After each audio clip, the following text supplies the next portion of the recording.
This just in, Miesha Tate versus Lauren Murphy. Now, I can't go any further than to tell you, and I quote, it's in the works. But where there's smoke, there's fire in this business, right? And there's a lot on that fight. First off, when it comes to Miesha, nobody has ever returned to the sport, and ever could be a big claim by me. Nobody has returned to the sport in the last 3 years with a bigger splash than Miesha. I did not know what a big deal Miesha Tate was to you guys until she returned.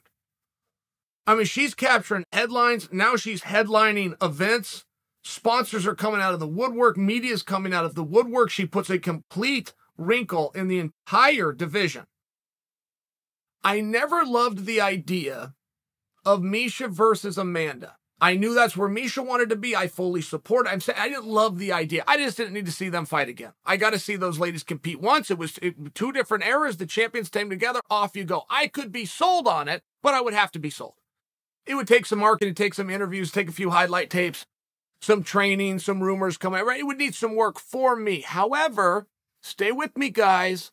Lauren Murphy is a 125-pounder. Miesha Tate is about to go down to 125 pounds. That is game-changing. And I want Miesha to come out and tell the story as to why. It's her story to tell. But she hasn't told it thus far. We just get this. And Miesha mentioned something a few days ago. I might go down to 125. I saw that. I didn't even talk to you guys about it. In 1 year, out the other one. Yeah, me too. Might go down. Can't do an interview on mites. All of a sudden, what a difference a day makes. She's now signed to take on the former #1 contender at 125 pounds, which fast tracks her, not to mention puts her in the weight class. What does Miesha look like at 125? Miesha's never had a conditioning issue, but Miesha would agree with me, you can never be in too good a shape, right? It's like having too much money. It's like being too strong. There's no such thing. And Miesha Tate down at 125, there's going to be a byproduct in that. First off, the opponents are going to be faster. It is not always a great thing to go down in weight. I would always prefer that Miesha went to 145, where she, just by raising her hand, becomes the #1 contender. But she wants to go down to 125, and there is some byproducts, right? That's a lifestyle change. You were talking about around-the-clock nutrition and calories in to calories out, which you're going to get by doing cardio-style activities. She's going to spend more time on the Aerodyne. She's going to put more miles on the road. A byproduct of making 125 pounds is Miesha Tate, who's never had condition issues in the first place, is now going to be in better shape. That's exciting. That's a very exciting thing. And when I talk about the opponents are going to be faster, I'm right about that, but Miesha is going to be faster. It's a totally different animal. It's a wildly interesting, and when I talk about the story as to why Miesha's going down because Jules is her girl. Miesha would have stayed right there at 135 pounds. She would have gone right after Amanda. She'd have looked that boogie monster right in the eye. It's exactly what her plan was. It's the whole reason she came back in the first place. But now that Jules, her teammate, somebody she cares about, considers a sister, is at the top, she sees there's no room for her. I don't want to go after Juliana, which means I can't be champion, which means I need to make a change. That's honorable. I respect the hell out of that, which is why I'm saying I hope that Miesha comes out and tells that story, because people are going to be endeared to it. People always want to talk about friends, but they don't ever, when it's time to do friend stuff, they don't actually do it.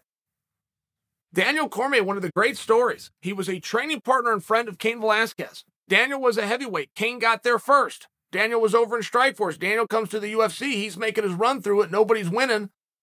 Nobody's not even beating Daniel in fights. Nobody won a round against Daniel Cormier.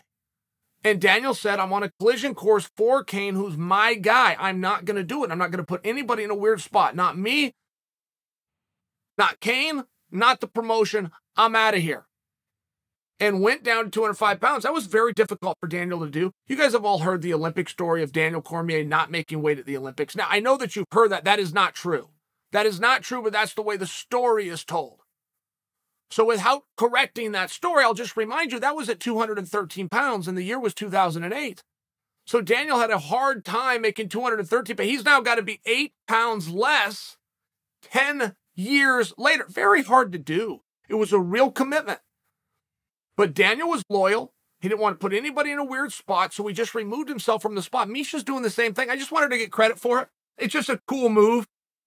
It's a very kind heart. It's a very sweet move. But now The blueprint and the trajectory for Miesha returning to a title fight just got crystal clear.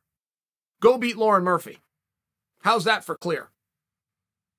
A world champion in Miesha Tate coming down to take on the #1 contender at 125 pounds. That's the match for Miesha. Do that. We got Miesha in the Bullet, and you got big problems if you're a Bullet fan. You do. I think that the Bullet is the best fighter in the world. She will never get the nod over Amanda because they met head-to-head. I'm just telling you, if you could have one of their skills, just the skills, just the move, just the techniques, it's the Bullet. And that statement was true about 2 years ago. The Bullet is better now than she was 2 years ago.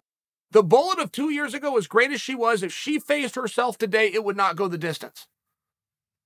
And I'm telling you, even with that respect in my mouth for the Bullet, that match is a problem.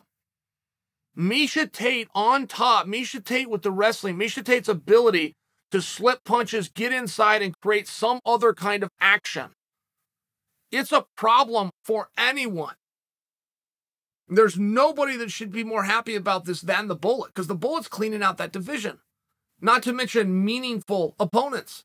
Not to mention something to look forward to. When's the last time you were able to look forward to an opponent or even a potential opponent for the Bullet? It's been years, guys. There was nothing to look forward to. It's just, okay, who's next? The Bullet's got a contract. We got to keep her at work. Who wants to do it? All right, you've won a couple here. Come on in. It was one of those things. We knew exactly what we were going to get. That is so hard to stay motivated when you're in that spot. But we know for sure, that the Bullet did stay motivated because she got better. The Bullet heard what you said about her. She read what you wrote about her. She just didn't believe it. Very honorable. And if you're the Bullet for the first time in years, you wake up today and you go to the gym motivated. You go to the gym with that little touch of fear that you haven't felt in 5 years now inside of your stomach. How am I going to deal with Miesha? I have planned for everybody. I have broken down the tape. I have broken down and come up with strategies for absolutely everybody within this division. Miesha wasn't in this division yesterday. I haven't planned for that. It's just different. Everybody here wins. Now, Lauren Murphy, that's a tough night out. I'm not trying to get ahead of ourselves, but I have been stunned at the warm reception that Miesha has gained. I do want Miesha to get credit for the reason that she's going down to 125, because that's a very sweet thing, the same as Daniel did. And Miesha's going to be very different. Historically speaking, when somebody goes up, very good things happen. When somebody goes down, that speed ends up being a deficiency, and then it gets blamed on the weight cut. Every single time, oh, we cut too much weight. On a 24-hour weigh-in, there is no such thing. There's no amount of weight that you could cut that's too much when you have 24 hours before you have to get in the ring. College wrestling, you're on the mat 1 hour later. That's a problem. In a tournament, you're on the mat 2 hours later. That's a problem. You are not going to rehydrate and recover and refuel. Won't happen. 24 hours, no problem at all. And I only digress onto that topic just to fix one of the many things that is wrong with the narrative within the sport, but it's never the weight cut, not in a 24-hour situation. In a 24-hour situation, it's just when the first fight goes off. You usually have closer to 30 hours. And we're splitting hairs here at this point because anything over 10, it's all cool in the gang. Miesha's going to be faster. Miesha's going to be in better shape. Miesha's 1 win away from being a #1 contender. For a girl that was on the shelf, retired, with nothing but her memories and accolades 2 years ago, that is a remarkable turnaround.